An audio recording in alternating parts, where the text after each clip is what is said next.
Hello বন্ধুরা, good morning সবাইকে। সবাই কেমন আছো? আশা করি খুব ভালো আছো। আমরাও সবাই ভালো আছি। তো এখানে জানালাটা বন্ধ করে নিলাম। এখানে চা বসেছে, পাপা শোনার জন্য মেজে বসেছে। জানালাটা বন্ধ করেছি এই কারণে, খুব বাতাস দিচ্ছিল, তো বাতাসে আগুনটা একদম নিভে যাচ্ছিল, তাই জানালাটা বন্ধ করে নিলাম। আর এখানে চাটা ছেঁকে নিয়ে তারপর কাপের মধ্যে ঢেলে নিচ্ছি। তো আমি আর বাবা সোনার পাপা চাটা খাবো। আর আজকে আর অন্য বিস্কুট নেই, আজকে বাবা সোনা যে বিস্কিটটা দুধের সাথে খায়, তো এই বিস্কিটটাও আছে। তো এই বিস্কিট দিয়ে চাটা খেয়ে তারপর রান্নাও করে নিয়েছিলাম। রান্না করে আমরা খেয়েও নিয়েছি। তারপর বাসনগুলো ধুয়ে নিচ্ছি। এবার ওর পাপা খেয়ে চলে গেছে স্টেশনে, আর পাপা সোনাকে ঘুম পাড়িয়ে দিয়েছি। তারপর চলে এসেছি, রান্নাঘর পুরো পরিষ্কার করা হয়ে গেছে আমার। সব কিছু গ্যাস মুছে তারপর রোজগার যা যা করি সব কিছু পরিষ্কার করে তারপর চলে আসলাম বড় ঘরে। তো বড় ঘরে এসেই বড় ঘরটা মুছে নিচ্ছি। আর দেখতে পাচ্ছ কি ধুলো, খুব ধুলো হয়। আর বৃষ্টিও দিচ্ছে না, কতদিন থেকে না বৃষ্টি নেই, আর এত পরিমাণে খরা দিচ্ছে, আর একটু বাতাস দিলেই সব ধুলো ঘরের মধ্যে চলে আসছে। তো 2-3 বার ঘর মুছেও তারপর ঘরটা ধুলোতে মরে যাচ্ছে। তারপরে এখানে কাপড় কিছুটা ভিজিয়েছিলাম, এটা হচ্ছে পরের দিনের ভিডিও। তো এখানে কাপড় কিছুটা ভিজিয়েছি। তো ঘরের মধ্যে ওর পাপা জল উঠিয়ে নিয়েছে, আর এখানে ডাবের মধ্যে জল উঠাবে, তার জন্য এখানে দাঁড়িয়ে আছে। তো আমি কাপড় এখানে ধুয়ে দিলাম, কারণ আজকে না পরিষ্কার করব। তাই আমার মামার তো ভাই এসেছিলো আমাদের বাড়িতে, তো ওর না জাতক ছিল,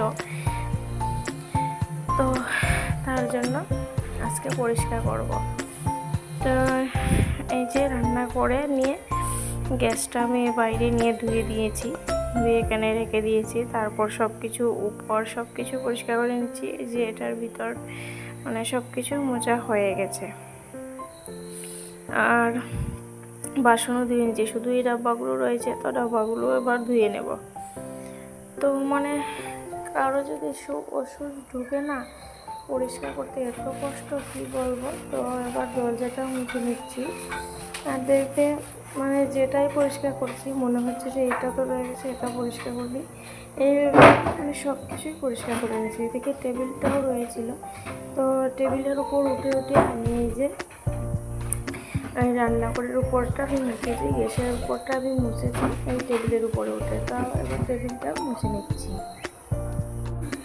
উপর মোছা হয়ে যাওয়ার পর তারপর এই যে বেসিং উপর সব কিছু ভালো করে পরিষ্কার করে নিচ্ছি। আর অনেক সময় আছে, আজকে আগের দিন কিছুটা পরিষ্কার করে নিচ্ছি, কারণ কালকে তো সব কিছু একসাথে পারবো না। আর জল তো আমাদের দেখতেই পেয়েছো, 7টার মধ্যে জল চলে আসে, তো কীভাবে সব কিছু পরিষ্কার করবো, তাই আগের দিন পরিষ্কার করে রাখছি। এখানে ফিল্টার পরিষ্কার করবো সব কিছু। তো এবার ডাব্বাগুলি সব ধুয়ে নেব, তার জন্য এখানে সব কিছু এখানে নিয়ে আসলাম। এক এক করে সব কিছু ধুয়ে তারপর জায়গার মধ্যে রেখে দেব।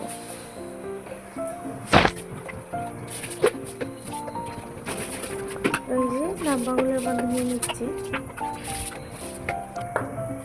আর আমরা একটা পুজো করব, তার জন্য সব কিছু ভালো করে পরিষ্কার করছি। তো এবার ধোয়া হয়ে গেছে, এবার জায়গার মতো সব কিছু রেখে দিচ্ছি। আর কয়েকটা তেজপাতা ছিল ডাব্বার মধ্যে, তো ওগুলো একটু পুরনো ছিল আর জলেও ভিজে গেছে, তার জন্য ফেলে দিয়েছি। বাড়ি থেকে অনেকগুলো তেজপাতা নিয়ে এসেছি। আমার মা আসার সময় অনেকগুলো তেজপাতা আমাকে দিয়ে দিয়েছিলেন। আমাদের পুজোর সময় অনেকগুলো তেজপাতা নিয়ে আসা হয়েছিল, তো তেজপাতা অনেকগুলো রয়েছে। মা আমাকে বললেন তুই কিছুটা নিয়ে যা, আমাদের এতটা লাগবে না। তো আমিও কিছুটা নিয়ে আসলাম। আর এখানে সব কিছু মুড়ির ডাব্বা যাহা ছিল সব কিছু ধুয়ে নিচ্ছি।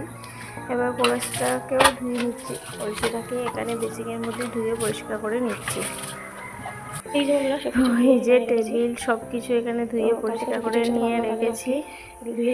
আর এখন আর এবার ঘরটা মুছে দেখতে পাচ্ছ মানে সব কিছু ধোয়া হয়ে গেছে। আর এই যে রান্নাঘরের কি অবস্থা। তো এইবার রান্নাঘরটা পরিষ্কার করবো। বাকেটটার মধ্যে কিছুটা জল আছে, কিছুটা মানে ধোয়ার মধ্যে আমি লাগিয়ে দিয়েছি, আর কিছুটা রয়েছে। তো ওই জলটা বাইরে বের করব। তো এবার এক সাইডটা মুছে আমি বাসন প্রথমে ধুয়ে দিয়ে নিয়ে রেখেছিলাম, এবার বাকি সাইডটাকে মুছে নিচ্ছি। আর একদম মানে স্নান করতে করতে সব কিছু পরিষ্কার করে আমার স্নান করতে করতে অনেক দেরি হয়ে যায়। তো মানে বিকেল 3:30 বাজে। তো কাপড় চোপড় সব কিছু উঠাতে গিয়ে দেখি এই যে কালকে ব্ল্যাঙ্কেটটা ধুয়ে দিয়েছিলাম। তো আজকে আমি পুকুর পাড়ে যে বাসের মধ্যে ধুয়েতে গিয়েছি। তো গিয়ে যখন আমি আনতে যাই ব্ল্যাঙ্কেটটা পুরো পিঁপড়া একদম ভরে গিয়েছে, ভর্তি হয়ে গেছে পিঁপড়া। তো এটা হচ্ছে পরের দিন। তারপর সব কিছু স্নান টান করে জল উঠিয়ে নিয়ে এসেছি। তো জল উঠিয়ে নেওয়া হয়ে গেছে। এবার সব কিছু বাসন যে এবার ধুয়ে রাখা হয়েছে, তো সব কিছুকে এবার নিয়ে আসছি, নিয়ে আবার রান্না করব। আর আজকে যেহেতু নিরামিষ আছে, তাই সব কিছু ভালো করে তো পরিষ্কার করেছে, তোমরা দেখতেই পেয়েছো। তো মানে আগের দিন যদি কিছুটা মানে এতটা পরিষ্কার করে রাখতাম না, তাহলে কী অবস্থা হতো বলো। মানে একসাথে সব কিছু করা যেত না, তার জন্য আগের দিনই সব কিছু পরিষ্কার করে রেখেছি। আর এখানে ভাত হয়ে গেছে। আর এখানে কুকারে বসিয়েছি চানার ডাল আর আলু ভাজা। এই যে পনির নিয়ে আসা হয়েছে, বাবা সোনা বলছে পনির খাবে, এই ছোট্ট ডাব্বাটায় পনির খাবে। তো এখানে পনিরের আলু কাটা হয়েছে, ওর বাবা কেটে দিয়েছে আলু। আর এখানে পনিরগুলোকে আমি ভেজে নিচ্ছি। আমার পনিরগুলো লাল লাল করে ভাজা হয়ে গেছে, এবার পনিরগুলোকে নামিয়ে নিচ্ছি।